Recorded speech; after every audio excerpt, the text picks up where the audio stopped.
whining. You complain and whine about the killing of little baby seals, but you don't mind about the killing of unborn baby human beings.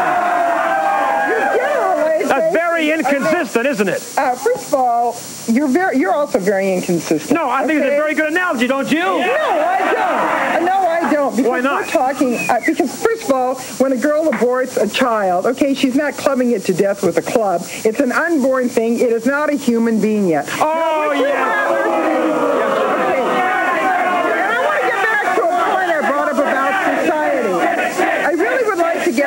The point of society taking responsibility. If we do not want abortion, if we want every conceived child born, don't you feel society in general, the same society that condemns abortion, don't you think they have some responsibility to the child, to an unborn child and to a newborn child, if the woman who delivers the child is incapable of taking care of it for whatever reason? It is not your... No, I'm asking you a direct question. I'd appreciate an answer. You can sit there on your high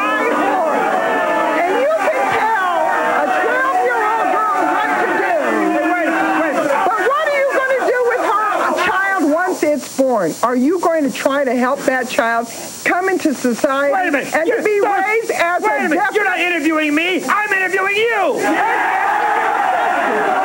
invited me here, Wally.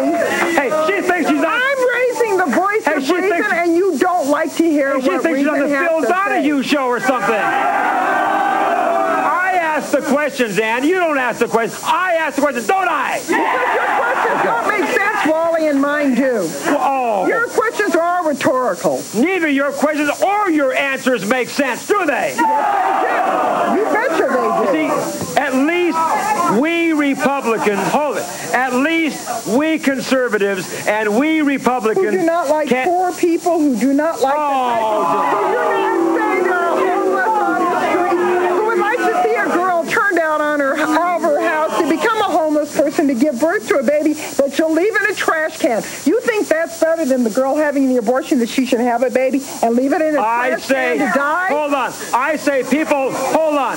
I say, wait a minute.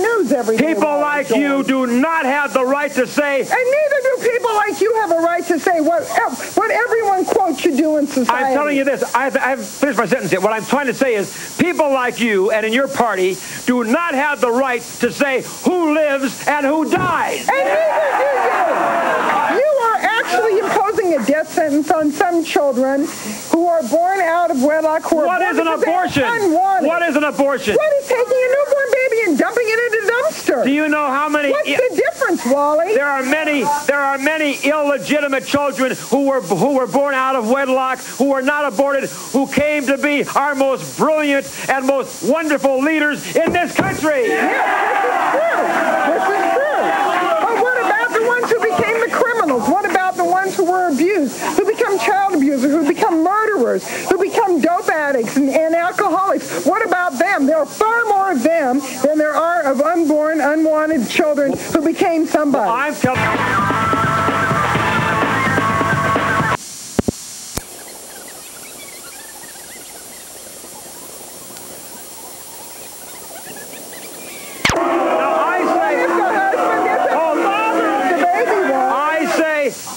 Husband is not the father of the baby. What if she's had an affair and has become pregnant by another man? I don't. Hey,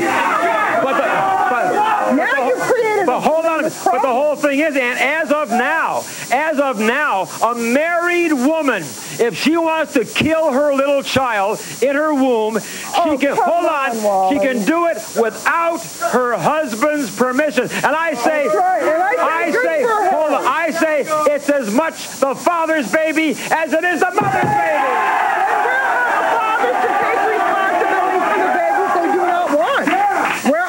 To take the responsibility of the babies they do not. All right, say you have a 14-year-old daughter and she gets pregnant by a 16-year-old fella.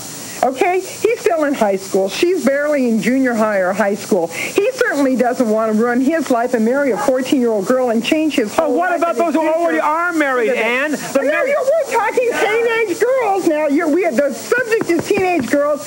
How many teenage girls at 14 are married, Wally? But I'm escalating this. Hold it. Pregnant. But I'm escalating this to even adults. No. You brought up the subject of teenage pregnancy. Right. The bill before the legislature. You don't want to face this, do you? No, I am facing it. That's why I'm but bringing you here's where we're so wrong. Not only teenage girls, but adult women who are legally married can abort their child without the permission of her husband or the father, and I say that is terrible. What if she doesn't know who the father is?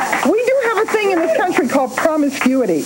What if she doesn't really know who the father is? It's not unusual that a girl, a single woman, will sleep with 10 or 12 men in a couple of months. What if she doesn't really know who the father is? What I'm saying is the father and the mother. I'm asking you a question. What if she doesn't know who the father is, Wally? What is she going to do? Go to 10 or 12 guys and say, hey, you want me to have an abortion? Hey, you, what do you think? Well, who's going to take responsibility? We're assuming.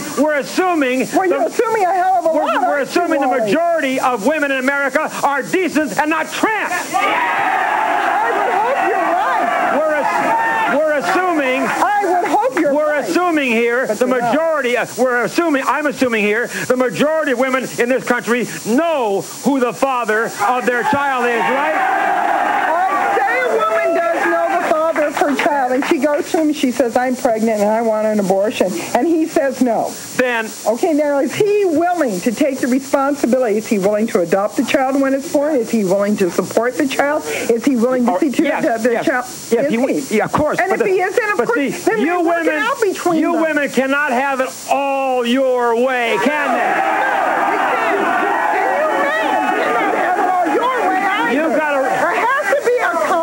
You got to realize, Ann. There has to be a compromise. All right, but you got to realize, Ann, that a baby is conceived entirely by the woman. She doesn't do it all.